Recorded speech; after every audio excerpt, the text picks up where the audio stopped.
We got two other warriors that are coming back. We got Chris John, who's returning in December after a really long layoff. And he's, fighting, I guess, the guys he used to fight before he came to America. Some guy named Fernando Saucedo, and Chris John is the belt holder, and he's a featherweight, and he'll probably beat this guy who reportedly has this guy has one knockout in about 50 fights. So it would be a great surprise if Chris John actually lost.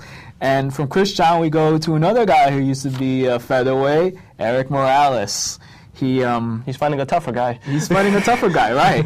Erik Morales, right, came out of retirement. He retired in 2007 after losing to Pacquiao. Then came out of retirement, fought David Diaz in a really interesting fight. There was a close fight that Diaz won on the cards. And now he's fighting Barrios. What do you think about that fight? It's a good step up for Morales in his ongoing continuation, to try to fight Pacquiao again, which I don't think is ever going to happen. But he is coming back. He's fighting a very quality fighter in Jorge Barrios, who was a bit on the slide himself. Barrios hasn't been the same. He's never been the same actually since his loss to Acelino Freitas. Right. Way back when. So that was the one where he had that gruesome cut. Yeah. Yes. And they suffered another very bad gruesome cut against Rocky Juarez, which was his last fight. And then Barrios had that legal trouble when he was. Right, in Argentina. Charged with homicide, for the car crash he was involved in, killing the pregnant woman. And so this is a good step-up fight for Morales. He's come back. He beat Jose Alfaro in his first fight, which was a good gauge to see where he's at. He stopped Willie Lyman in his second fight, which is another one. This is a gradual step up. Barrios is going to bring it to him, but I think Morales still has enough tools that he's going to beat him. I think so too, and I don't really know where else Morales would go from there, though. I'm not sure if he's really a world-class fighter anymore. And I really respect him for the warrior that he was and still is. But sometimes that heart can get you into trouble. From what I'm thinking and from what I've heard, Golden Boy is actually looking to probably put the all-Mexican showdown that never took place. We had Marquez-Barrera.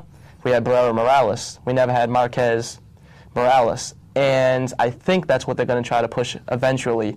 If Marquez keeps on winning this fight and he doesn't end up fighting Amir Khan in the future, and if Morales keeps on winning, then Golden Boy and Top Rank have that Cold War again going on. So I wouldn't be surprised. I'd be actually quite interested in seeing it. Yeah. Morales Marquez. That would be a really interesting fight. And that would complete everything. That would complete the circle. And there are a lot of other interesting upcoming fights. But let's talk about a fight that was on the schedule that's not on the schedule anymore. Evander Holyfield versus some guy named Sherman the Tank Williams. Sherman the Tank Williams.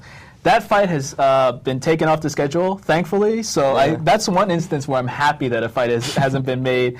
I don't know why Evander Holyfield is still fighting. And it's kind of, listening to him talk, I think, is a little bit scary. It's not good. He wasn't going to have any trouble with Sherman Williams. Let's just leave it at that. So that fight was just another fight for Holyfield to try to move up the ladder and defend his WBF title. Right. And the less said about it, the better. They're trying to reschedule it. Apparently, it's still going to go on eventually, but right. I guess I think it's going to be sponsored by Ben Gay if that happens. Probably.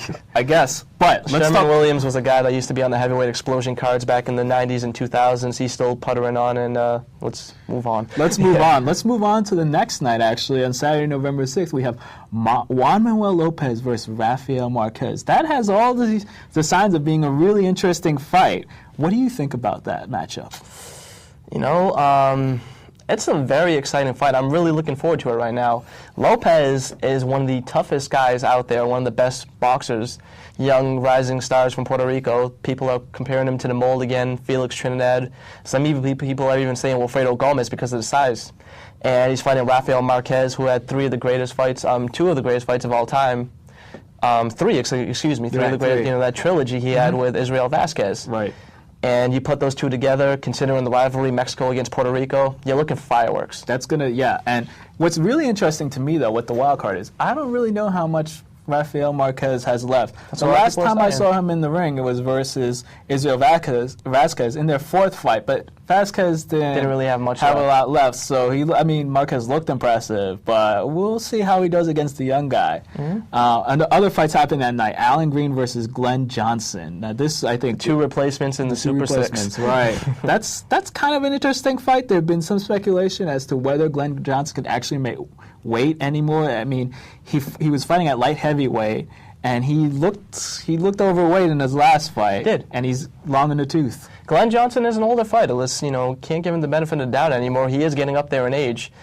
He's still going to give very competitive fights. He's still going to give you the toughest fight out there. And that might be Alan Green's undoing, but we have to see how much Glenn Johnson has left, considering he has to go down to 168. He was struggled to make 175 against Tavares Cloud. And you saw a little bit of the love handles hanging there. Right. He's, now, 41, 42 years old? Right. And Alan Green keeps on running his mouth and saying he's going to step up for once. Let's see if he does it against Glenn Johnson. Okay, and let's see if his colon has grown back. I heard it's down to 15% now. Oh, okay. Yeah. Well, I guess let's start a collection for Al Green's colon. Sounds good. Same night on HBO, we've got Zab Judah versus Lucas Matisse.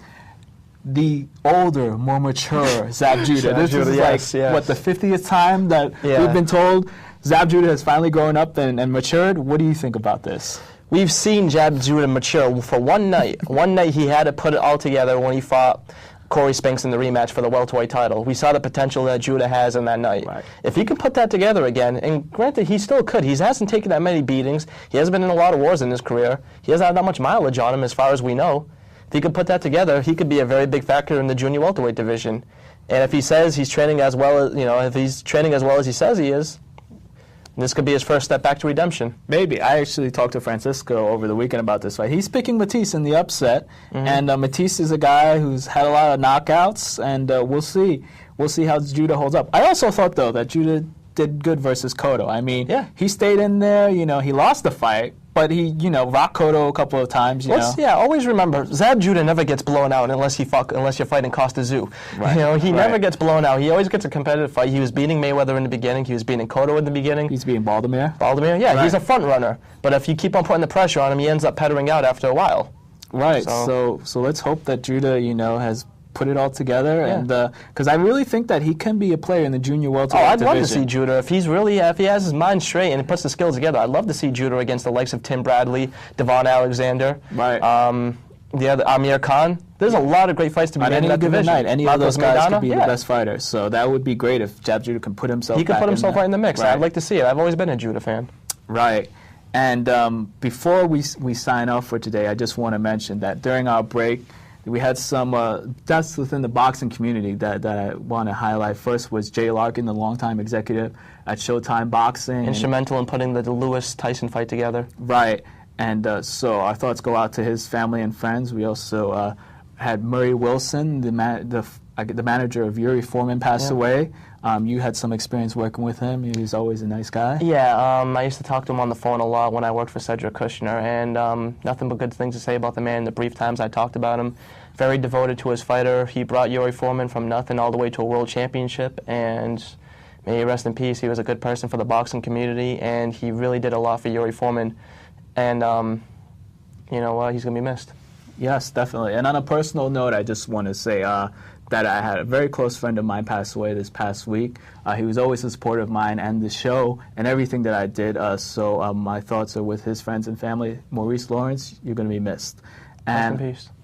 With that, I guess that's it. It's good to be back on the air. Looking forward to talking about fights and MMA. Please send us your questions. Call in Monday, 7 o'clock, same channel. Take care, everybody. FightCityNYC.com. Good night.